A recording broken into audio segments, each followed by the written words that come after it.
Hello everyone, আসসালামু আলাইকুম। কেমন আছেন সবাই? আমি তো আলহামদুলিল্লাহ বেশ ভালো আছি।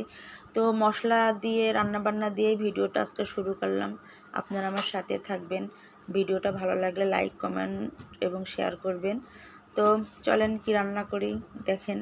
তো আজকে আমার আদা বাটা রসুন বাটা শেষ হয়ে গিয়েছিল, তা একটু ব্লেন্ডার করে নিলাম। আর এই যে গরুর মাংসটা ধুয়ে প্রেশার কুকারে দিয়ে দিয়েছি। এর ভিতরে পরিমাণ মতন সব মশলাই দিয়েছি, দিয়ে তো একটু কষিয়ে নিয়ে তারপরে প্রেশার কুকারে হালকা একটু পানি দিয়ে ঢাকনাটা লাগিয়ে দিব। তো এই যে প্রেশার কুকারে আমার মাংসটা হতে থাকছে। আর এদিকে আমি একটু চিকেন রোস্ট রান্না করব আমার মেয়ের জন্য। তা হচ্ছে হালকা একটু ভেজে নেব। তো এই জন্য ফ্রাই প্যানে তেল দিয়ে দিছি আর একটু চিকেনটা ভেজে নামিয়ে নিলাম। তারপরে যে সব পরিমাণ মতন মশলা এবং চিকেন রোস্টের মশলা রাঁধুনির এই মশলাটা দিয়ে একটু মশলা কষিয়ে নিলাম। নিয়ে এর ভিতরে ভাজা চিকেনগুলো দিয়ে একটু কষিয়ে নেব।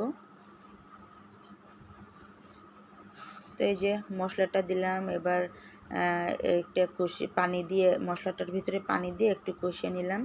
যখন মশলাটা কষানো হয়ে গেছে এর ভিতরে ভাজা চিকেনগুলো দিয়ে দিলাম, দিয়ে ভালো করে একটু কষিয়ে নিব। তো বন্ধুরা, আমি এই প্রায় 10 দিন মতো ভিডিও করতেও পারিনি, ছাড়তেও পারিনি, কারণ আমি অসুস্থ ছিলাম। এই জন্য আসলে অসুস্থতার মধ্যে কোনো মানসিকতাই ছিল না যে ভিডিও করব।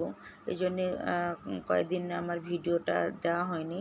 তো এই যে চিকেনটা কষানো হলো, এর ভিতরে আমি লিকুইড দুধ দিয়ে দিলাম 250 গ্রাম, এটা গরুর দুধ।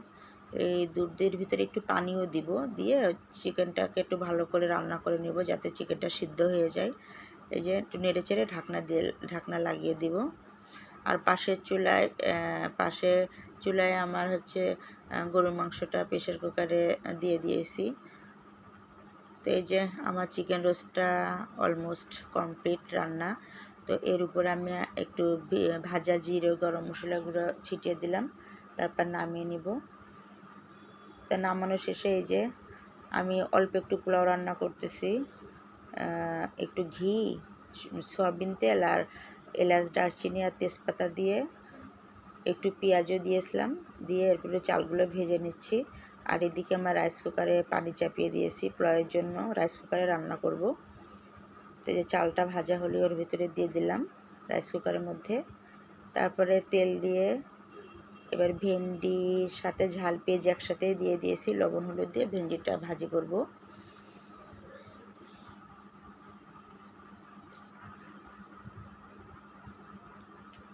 তো এই যে ভেন্ডিটা ভালো করে নেড়েচেড়ে ঢাকনা দিয়ে ঢেকে দেবো, আস্তে আস্তে হতে থাকবে। আর এই যে আমার চিকেন রোস্টটা কমপ্লিট রান্না, পোলাওটাও রান্না হয়ে গেছে।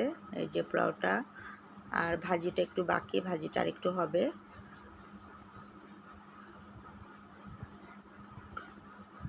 আর এই যে প্রেশার কুকারে মাংসটা আমার কমপ্লিট রান্না, এটা ঝোল রাখিনি, হালকা হালকা ঝোল আছে। এই যে নাড়াচাড়া করতেছি, তো প্রেশার কুকারের ধোয়াটার জন্য একটু ধোয়া ধোয়া দেখা যাচ্ছে। তো আমার রান্না আজকের মতন এখানেই শেষ।